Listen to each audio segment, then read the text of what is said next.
I was with Holly and I were both at the church here yesterday, weren't we, Holly? And Holly was like, so I have these songs put together and all this because you're preaching through 1 Peter, and I just have this big smile on my face. Because I told Holly a few weeks ago we're preaching through 1 Peter, and I keep everything a hush-hush and a secret, and the reason why we didn't do our offering just yet is because I'm actually not going to be preaching through 1 Peter. I keep that a secret. I'm going to be talking about money.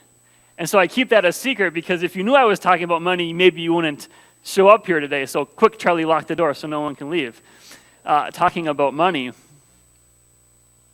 But not in the traditional sense. So I've been here for just over 2 years, and I've never given a sermon or a sermon series on money. Jesus talked about money a lot in the Bible. And so I wouldn't be a good pastor if I didn't talk to you guys about money. So I do this out of love. And I think it's really important that I lead into this letting you know that we're not expanding on to the church. This is not some building project. This is not Nick wants more money. This is not anything budget related. So if you have your sermon handout, perhaps you realized what this was going to be about, because the sermon series is called This Too is an Act of Worship. And to those of you who've been with us for a while, when do I always in the point of the service say, and this too is an act of worship? Where? The offering, right. Oftentimes I lead in the offering and saying, you know, what we do here, God, because sometimes we need to be recalibrated in our understanding of money. We need to be recalibrated and say, you know what, God, this time of offering, this too is an act of worship. And then I say oftentimes 3 things. I'm a pastor, I talk a lot. Sometimes I say more than 3 things. But 3 things are oftentimes in my prayer of this offering, which is an act of worship. And I say, Lord, help us to be a generous people, a sacrificial people, and joyful givers. Generous, sacrificial, and joyful. And today we're going to look at the generous God. The generous God. And what we're going to do to kick off this conversation is you guys talking to each other. So instead of having me talk at you, I want us to talk with each other. And I have a few questions. Hopefully you grabbed one of these, or I handed you one of these sermon handouts when you walked in here today. If you don't have one, hopefully the person next to you has one. We're going to ask the introverts. You guys have to take the lead on this, because the shy, timid, introverted people, they're not going to do this on their own accord. So we need the more outgoing folks to take the lead on this. We have 3 conversation starters talking about broadly this idea of generosity. The first conversation starter is this question: do you know a generous person? And how has this impacted your life? And the second question is quite the opposite. Do you know someone who is not generous? And how has this impacted your life? Because they both impact our lives, do they not? And so that's what we're going to be talking about with the people around us. And the third one is this: what are signs that money has a grip on a person's life? What are signs that money would have a grip on a person's life? So we're going to take some time, and whoever is sitting around you, groups 3, 4, 5, 6, please, let's engage in this conversation on generosity.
Okay, let's wrap up the conversations and bring it back together.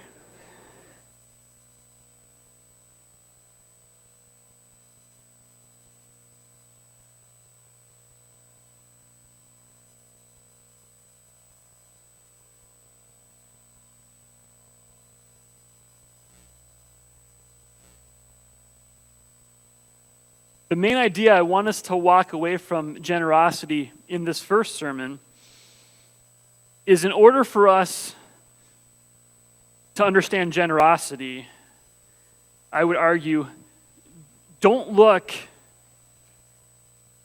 at humans.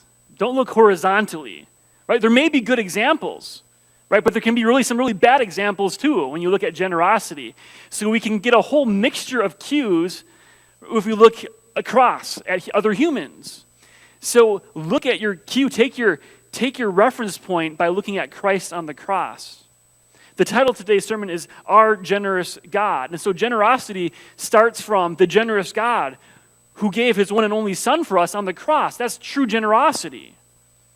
And so I've captured this bit about the relationship with God and relationship with others. Relationship with God, that's the vertical relationship, generosity. And relationship with others, that deals with horizontally, human to human at that level. And when I went ahead and pulled out from Matthew chapter 22 these greatest commandments and how the Old Testament law is summarized. So the relationship with God, the vertical relationship, Jesus is asked, what's the most important stuff? And Jesus says, love the Lord your God with all of your heart and with all of your soul and with all your mind. This is the first and greatest commandment. So we are to have this vertical relationship with God, this vertical relationship marked by love. And then the horizontal relationship, the second commandment, and it is this: love your neighbor as yourself. So it talks about love in the vertical relationship between us and God, love at the horizontal level, loving other human beings. I think at the root of our faith is not just a loving God, but a generous God. The generous God. John 3:16 says this: if you haven't been to church your whole life, perhaps you had heard, love God with everything you have and love your neighbor as yourself. You probably heard that one. You may have even had heard this one, even if you don't have, this is your first time in the church. For God so loved the world, this is John chapter 3, verse 16. For God so loved the world that he gave his one and only Son, that whoever believes in him shall not perish but have eternal life. And if you have the sermon handout in front of you, you see I bolded the first part, which deals with generosity. What's the root of our faith? The root of our faith is a generous God. For God so loved the world, he gave. For God so loved the world, he gave. We have a generous God. And if our God so loved the world that he gave, what should we do? Follow in his footsteps. For we as Christians so love God and so love other humans that we now give. I purposely left those generosity questions that you just discussed open. Generosity of all sorts, of all kinds. Not just being generous with money, but I heard people talking about being generous with time. Generosity of all sorts. That all falls underneath the rubric, the category of generosity. But Jesus didn't just talk about generosity open-ended all the time. He did at times talk about generosity in terms of money. And I think we do ourselves a disservice, and whenever I do talk about money with people, they're usually the ones quick to point out and say, well, Nick, generosity is not just about money. And I know that, I get that, but shouldn't it at least be part of it? They're quick to tell me generosity in ways other than money, which I say amen, and I wholeheartedly agree with that. It includes a whole number of things, but it should include money too, right? Jesus certainly talked about money in that sense. And so I think we should as well.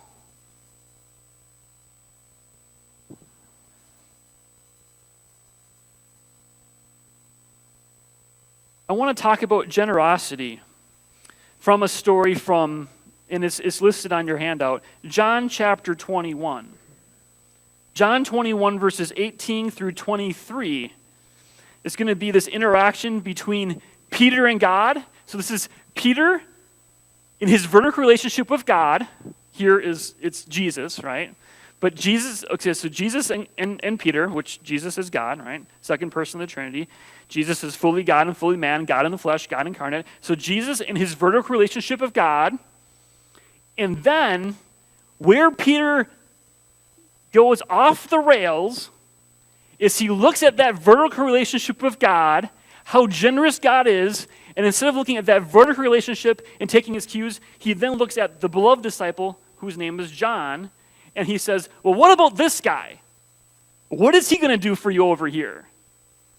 And we're going to see how Peter looks at this vertical relationship and then goes completely off the rails on what God is calling him to do by saying, well, what is this other human? I'm going to look to the left or to the right. I'm going to look horizontally and say, well, what about this guy? What is he going to do? And whenever we look horizontally, this is the point of the sermon. If you look horizontally for generosity, it's game over. You'll be miserable. You'll be angry, bitter, jealous, resentful, greedy, all these things if you're looking for generosity at the horizontal level. And so we give by looking at God. For God so loved the world, he gave his son for us on the cross. So we look at the vertical level. We look to the cross for generosity. Let's look at this interaction between Jesus and Peter. We're going to start reading in verse 18, but before then, this is what happened. So Jesus was died and buried, and the third day he rose again. And so this is after Jesus' crucifixion. So after Jesus was crucified, he actually came back. You don't often hear about these stories a lot, but Jesus was crucified and he came back to earth. And Jesus came back to earth, and Peter and these other disciples were fishing in their boat, and they weren't having any luck. And Jesus says, well, try the other side. They catch all of these fish. For some reason, it's numbered in this story, 153 fish that they catch. Peter realizes that who is the ultimate fisherman? Well, that's Jesus. So Peter recognizes that this crucified God, Jesus, is now on the shore. Peter jumps out of the boat, swims to Jesus on the shore, realizing that really this last meaningful interaction between Jesus and Peter was when Peter was just saying, I don't know this Jesus guy. And so this is famously this is called Peter's reinstatement into ministry. And you're going to understand this part of the story. You probably heard this before. There's these series of questions when Jesus says, Peter, do you love me? And Peter gives his reply, yes, I love you. And then, again, Peter, do you love me? Peter, do you love me? Just as Peter denying Jesus, saying, I don't know him 3 times, now the question is asked back to Peter, do you love me? Once again, in 3 times to reinstate Peter into ministry. Picking that up then in verse 18, I invite you to read that full version, not just rely on my thumbnail sketch later this week in all of John chapter 21. But now let's go forward into verse 18. So Jesus was just saying, go ahead, feed my sheep if you love me. I tell you the truth, Peter, that when you were younger, you dressed yourself and you went where you wanted. But when you are old, you will stretch out your hands, Peter, and someone else will dress you and lead you where you do not want to go. And Jesus said this to indicate the kind of death by which Peter would glorify God. Then Jesus said to Peter, follow me. Verse 20. All right, so Peter hears this bad news, right? Peter, when you were younger, you did the things you want to do, but when you're older, you're going to suffer. And you're going to go where you don't want to go. And they're going to do all these horrible things to you. And they're going to persecute you. And you're going to die a martyr's death. That's wrapped into when Christ calls us. We should understand that when he calls us, that calling entails suffering. Because Peter here would involve love that meant suffering.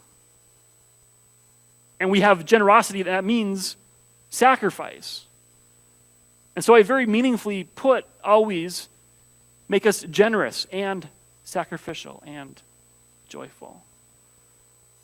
True generosity involves sacrifice. Just says what this calling would mean for Peter here. Verse 20. Peter turned, right? So he stopped looking at Jesus and he turned to look at what other humans were doing to the left and to the right. Peter turned and saw that the disciple whom Jesus loved was following them. This was the one who leaned back against Jesus at the supper and had said, Lord, who is going to betray you? When Peter saw this other person, he asked, well, Lord, what about him? You're telling me all these things that's going to happen to my life. Is the same fate's going to await him, right? If that's what's going to await me, he doesn't get off the hook, does he? Jesus answers, verse 22. If I want him to remain alive until I return, what is that to you? You must follow me.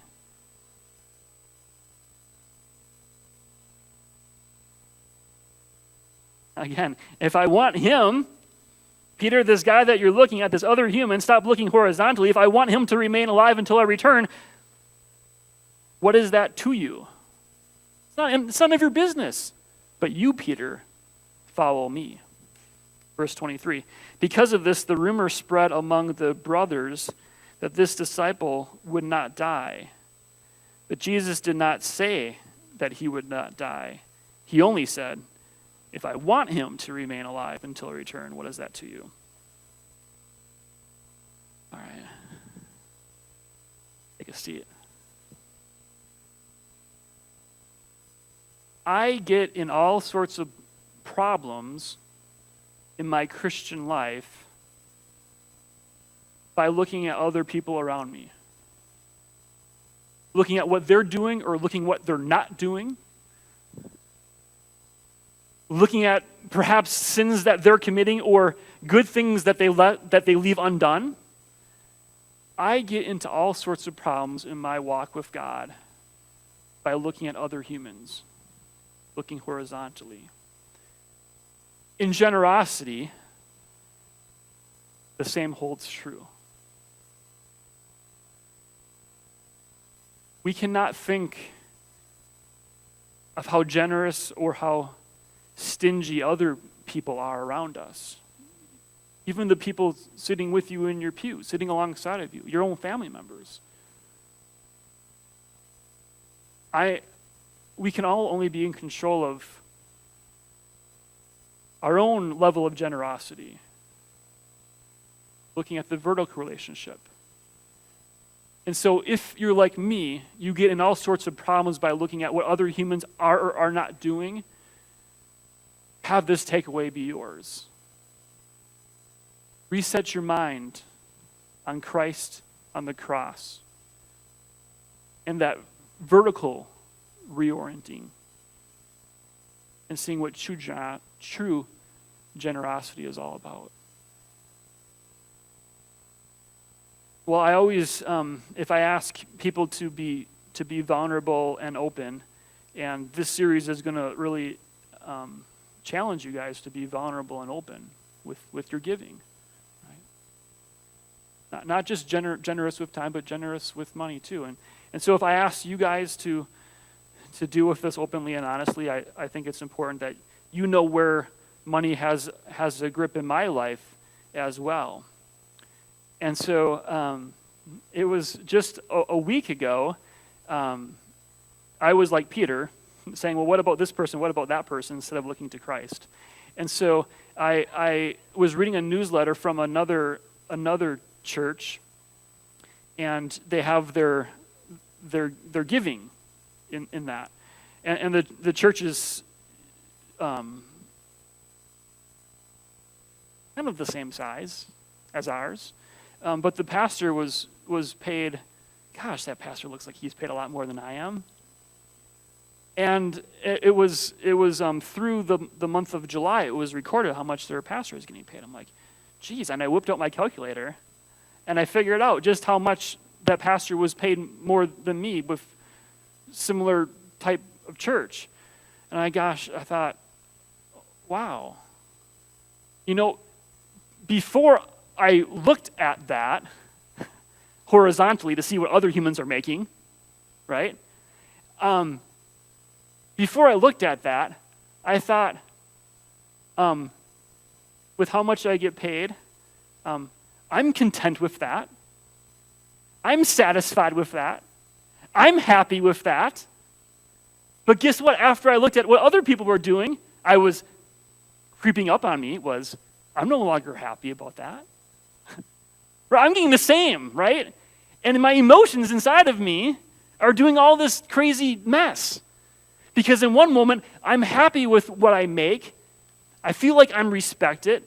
I feel like I'm grateful with what I get paid. I'm happy, I'm content, I'm satisfied. And now, all of a sudden, I see what other people make, and I'm unhappy, I'm discontent, I'm unsatisfied, and I feel disrespected. And so I realize that money still has a grip in my life. And that third question that I asked you guys to go through, what are the signs money has a grip on a person's life?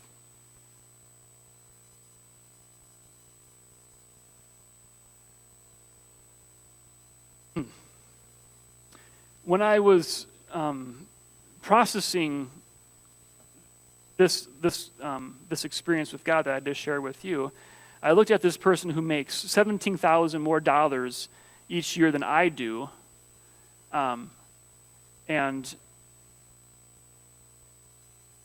I saw signs that money has a grip in my life. I saw, at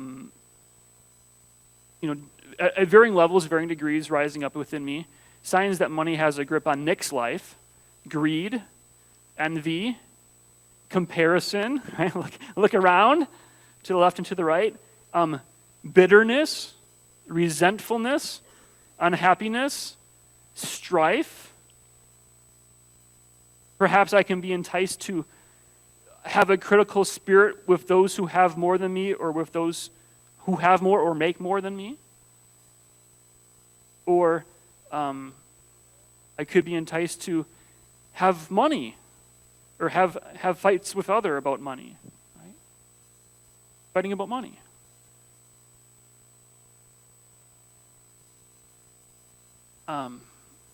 I visited a friend in August who's in seminary, and I know money has a grip on me, and I see greed in me. Regardless of what I put in the collection plate, it's still there. It's still there. I realize that.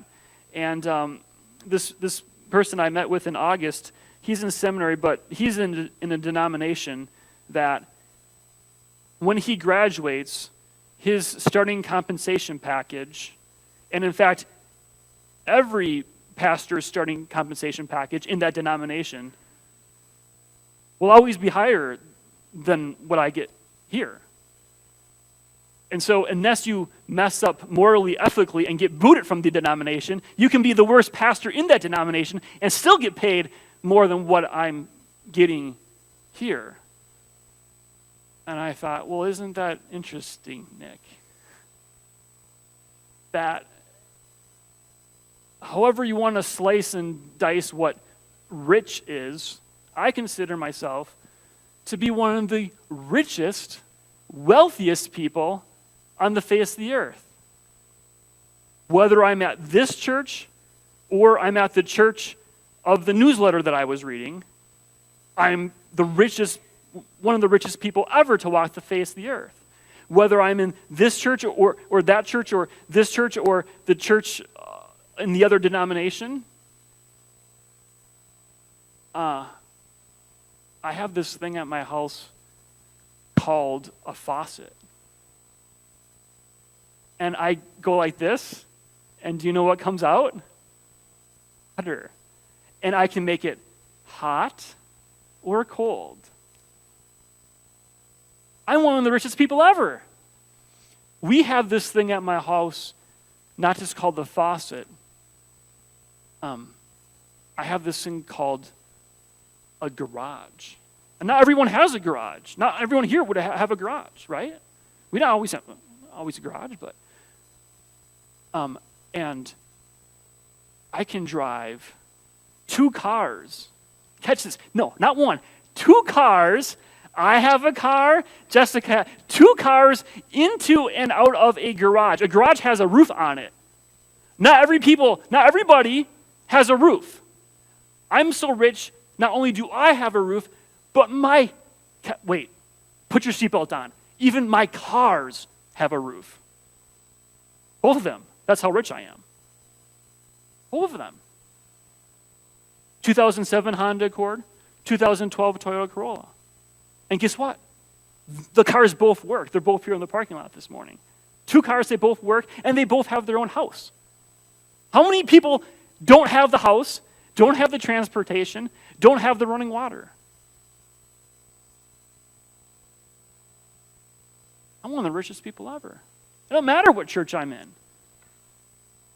If there's greed in my heart, it doesn't matter if it's $40,000 or $57,000 or $87,000. Man, we know it's really not about what a person's making. All of these things that I list can still be having a grip on your life, regardless of how fat your bank account is. Greed, envy, comparison, bitterness, resentfulness, unhappiness, strife, diminishing others who have more than me, critical spirit towards others who have more or make more, having fights with others about money.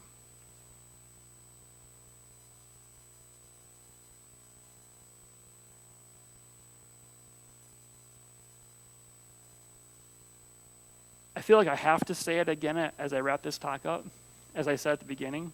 This sermon series is not about the budget at Whiting Community Baptist Church. And it's not about what I make. I preach this sermon series to myself, saying, Nick, regardless of what you make, this sermon series is for you, because what are you worshiping? Where is your idol, Nick? Is your idol money? And so it would completely be missing the boat to think that this sermon series has anything other than the focal point of that this too might be an act of worship.